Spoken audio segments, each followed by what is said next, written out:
अस्सलाम वालेकुम dear students. आज हम डिस्कस करेंगे एक्सेलरेशन को। एक्सेलरेशन क्या है? डिफिनीशन के मुताबिक the measure of change in velocity with the passage of time is called acceleration. इसका मतलब क्या है? इसका मतलब ये है कि चेंज आना वेलोसिटी में, measure of change in velocity, कि वेलोसिटी में कितना चेंज आया है। मेजर ऑफ चेंज का मतलब ये है कि चेंज कितना आया है वेलोसिटी में टाइम गुजरने के साथ साथ। With the passage of time का मतलब क्या है? टाइम गुजरने के साथ साथ, या इसको हम इस तरह भी कह सकते हैं कि टाइम के लिहाज से वेलोसिटी में कितना चेंज आया है। इसको हम कहते हैं एक्सेलरेशन। ठीक है। अच्छा, अब एक्सेलरेशन को हम मैथमेटिकली किस तरह लिखेंगे, या इसको हम मैथमेटिकली किस तरह एक्सप्रेस करेंगे? तो मैथमेटिकली मैं इसको इस तरह लिख सकता हूँ कि acceleration is equal to change in velocity divide by change in time. ठीक है। अब चेंज इन वेलोसिटी का मतलब क्या है?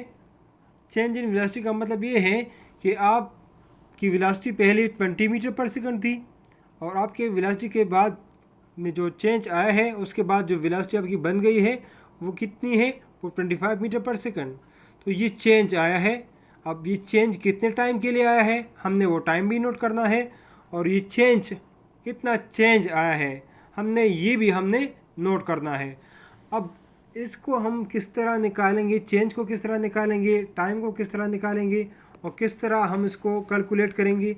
तो उसके लिए ये फार्मूला है कि मैं ए को इस तरह लिख सकता हूँ एक्सेलरेशन, कि चेंज इन वेलोसिटी, इसको हम कहते हैं डेल्टा वी। डेल्टा वी का मतलब है change in velocity divide by delta T. आपको मैंने वेलोसिटी और स्पीड में आपको मैंने समझाया था कि डेल का मतलब, हमारे पास जो डेल्टा है इसका मतलब है चेंज। तो हम इसको इस तरह लिख सकते हैं कि v f minus v i divide by t f minus t i. अब ये चेंज है, हमने वो चेंज मालूम करना है, तो हमने फाइनल वेलोसिटी से इनिशियल को सब्ट्रैक्ट करना है। इसी तरह टाइम को हमने निकालना है कि कितने टाइम के लिए चेंज आया है। तो टाइम मालूम करने के लिए हम क्या करेंगे? फाइनल टाइम से हम माइनस करेंगे इनिशियल टाइम को, तो आपके पास इसकी वैल्यू आ जाएगी v डिवाइड बाय टी। ठीक है, v डिवाइड बाय टी। अब ये टोटल चेंज है या रेट ऑफ चेंज है। ठीक है, टाइम के साथ with the passage of time change in velocity, तो वो क्या बन जाता है? एक्सेलरेशन बन जाता है। ठीक है। अच्छा, अब एक्सेलरेशन को हम किस चीज़ से रिप्रेजेंट करते हैं या डिनोट करते हैं? वो है रिप्रेजेंटेशन। क्या है एक्सेलरेशन का? एक्सेलरेशन का रिप्रेजेंटेशन जो है ना, वो है, हम इसको ए से डिनोट करते हैं, स्मॉल ए से। ऊपर हम इसके ऊपर एरो लगाते हैं। ठीक है, इसको हम रिप्रेजेंट करते हैं स्मॉल ए से, और इसके ऊपर एरो लगाते हैं। अब एरो हम इसलिए लगाते हैं क्योंकि ये वेक्टर क्वांटिटी है। ये क्या है? ये वेक्टर क्वांटिटी है। आपको मैंने समझाया था कि वेक्टर क्वांटिटी क्या है। वेक्टर क्वांटिटी वो क्वांटिटी है जिसके साथ हम डायरेक्शन का डिस्कस करना हम ज़रूरी समझते हैं, या डिस्कस करना ज़रूरी है। उसको कैलकुलेट करना, उसको समझना, उसके लिए डायरेक्शन का होना ज़रूरी है। ठीक है, तो उसको हम वेक्टर क्वांटिटीज़ कहते हैं, जिसके साथ हम डायरेक्शन का जिक्र करते हैं या डायरेक्शन लेते हैं। उन क्वांटिटीज़ को हम वेक्टर क्वांटिटीज़ कहते हैं। तो एक्सेलरेशन भी हमारे पास वेक्टर क्वांटिटी है, इसका भी डायरेक्शन होता है। ठीक है। अच्छा, इसके बाद इसका यूनिट क्या है? यूनिट किस तरह निकलता है? तो यूनिट के लिए हम क्या करते हैं? आपको पता है वेलोसिटी का यूनिट क्या है? वेलोसिटी का यूनिट है मीटर पर सेकेंड। ठीक है, और टाइम का यूनिट क्या है? सेकेंड। तो अब इसको मैं इस तरह लिख सकता हूँ कि metre per second divide by T time. अब इस टी के नीचे 1 मौजूद है, अगर इसको मैं इस डिवीज़न को मैं ख़त्म करूँगा तो क्या बन जाएगा, मीटर पर सेकेंड। ठीक है, इस डिवीज़न को मैं ख़त्म करता हूँ तो मैं लगाऊंगा यहाँ पे मल्टीप्लाई, 1 ऊपर चला जाएगा और टी नीचे आ जाएगा। अब टी की जगह हम इसकी वैल्यू लिखेंगे। टी को, ये टी टाइम है और टाइम को हम नोट करते हैं सेकंड्स में या मेजर करते हैं सेकंड्स में, तो इसको आप इस तरह लिख सकते हैं कि metre second multiply by second is equal to metre per second square. ये देखें, यूनिट इसका इस तरह निकालते हैं हम कि मीटर पर सेकेंड्स। ठीक है, अब is equal to metre per second और ये डिवाइड बाय टी। हम टी की जगह यहाँ पे एस पी लिख सकते हैं, एस पी लिख सकते हैं डायरेक्ट। ठीक है, तो ये आप टी को आप कैंसिल कर सकते हैं, इसकी डायरेक्ट इसकी जगह आप एस लिख सकते हैं डायरेक्ट, तो ये भी एस बन जाएगा।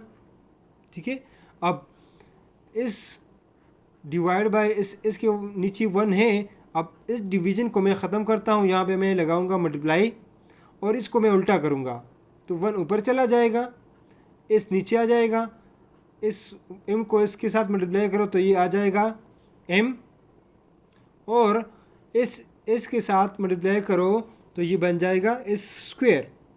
तो एक्सेलरेशन का यूनिट बन गया है मीटर पर सेकेंड स्क्वायर।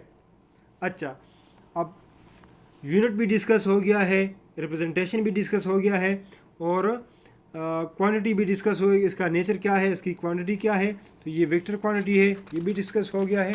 अब हम इसको देखेंगे इसके टाइप्स को कि एक्सेलरेशन की टाइप्स क्या है। अब यहाँ पे आप देख सकते हैं, यहाँ पे लिखा हुआ है एवरेज एक्सेलरेशन, इसका पहला टाइप है। एवरेज एक्सेलरेशन का मतलब क्या है, आपको मैंने समझाया था वेलोसिटी में भी और एक्सेलरेशन में भी यही है कि आपने टोटल चेंज इन वेलोसिटी में कितना टोटल चेंज आया है और कितना इसने टोटल टाइम लिया है। ठीक है, ये या इसको हम इस तरह भी लिख सकते हैं, इस तरह कह सकते हैं कि वेलोसिटी कितने टाइम के लिए चेंज हुआ है, तो वो total velocity, total change in velocity और टोटल टाइम, इसको हम कह सकते हैं एवरेज एक्सेलरेशन।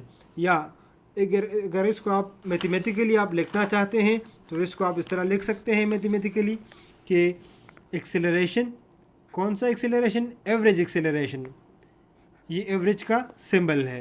ठीक है, एवरेज एक्सेलरेशन को हम इस तरह लिख सकते हैं कि v डिवाइड बाय t।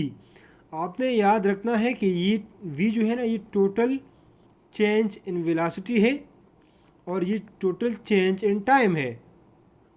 ठीक है, आपने ये याद रखना है, तो ये बन जाएगा एवरेज एक्सेलरेशन।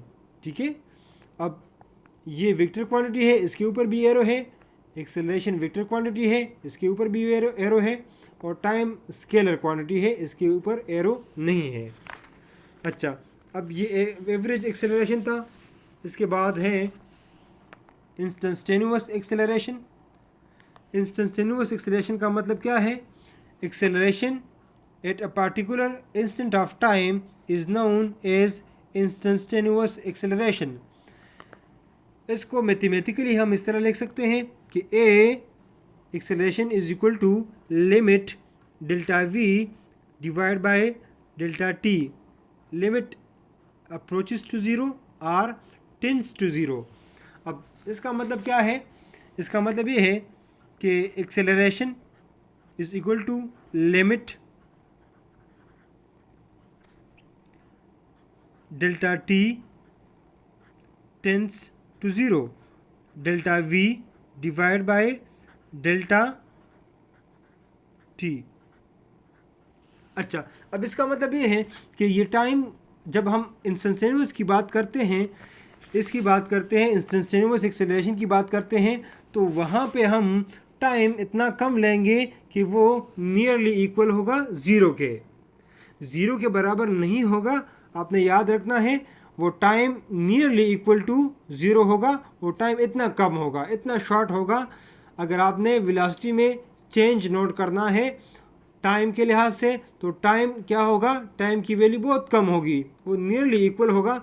तो जो वेलोसिटी आपके पास बन जाएगी, जो एक्सेलरेशन आपके पास बन जाएगी, वो क्या होगा, वो इंस्टेंटेनियस एक्सेलरेशन होगा। ठीक है, जिस तरह यहाँ पे लिखा हुआ है, instantaneous acceleration is equal to limit delta t tends to zero delta v divide by delta t. Delta v हमारे पास चेंज इन वेलोसिटी है और डेल्टा टी हमारे पास चेंज इन टाइम है। लेकिन ये चेंज जो है, ये टाइम में जो चेंज है, ये बहुत शॉर्ट टाइम के लिए है, nearly equal to the zero है। ठीक है, अच्छा, इसके बाद है यूनिफॉर्म एक्सेलरेशन। इसके बाद क्या है, यूनिफॉर्म एक्सेलरेशन। अच्छा, यूनिफॉर्म एक्सेलरेशन क्या है, a body is said to be have uniform acceleration if its average and instantaneous acceleration become equal। अगर आप के वेलोसिटी में चेंज आता है इक्वल इंटरवल ऑफ टाइम में, ठीक है, आप एक सेकंड में, हम इसको इस तरह समझ सकते हैं, एक सेकंड में चेंज आया है 5 मीटर पर सेकंड, और दूसरी सेकंड में भी चेंज आया है 5 मीटर पर सेकंड। अब टाइम इंटरवल सेम है, इस 5 मीटर पर सेकंड के लिए भी 1 सेकंड है, और इस वेलोसिटी के लिए जो है 5 मीटर पर सेकंड है, उसके लिए भी टाइम 1 सेकंड है। तो टाइम इंटरवल दोनों के लिए सेम है, तो यहाँ पे ये क्या होगा, एवरेज एक्सेलरेशन होगा, क्योंकि सेम इंटरवल में सेम चेंज प्रोड्यूस होता है। ठीक है, सेम इंटरवल में, ये इंटरवल 1 सेकंड है, ये इंटरवल 1 सेकंड है, और चेंज भी यहाँ पे 5 मीटर पर सेकंड है, और यहाँ भी चेंज 5 मीटर पर सेकंड है। तो ये एक्सेलरेशन क्या बन जाएगा, यूनिफॉर्म एक्सेलरेशन बन जाएगा।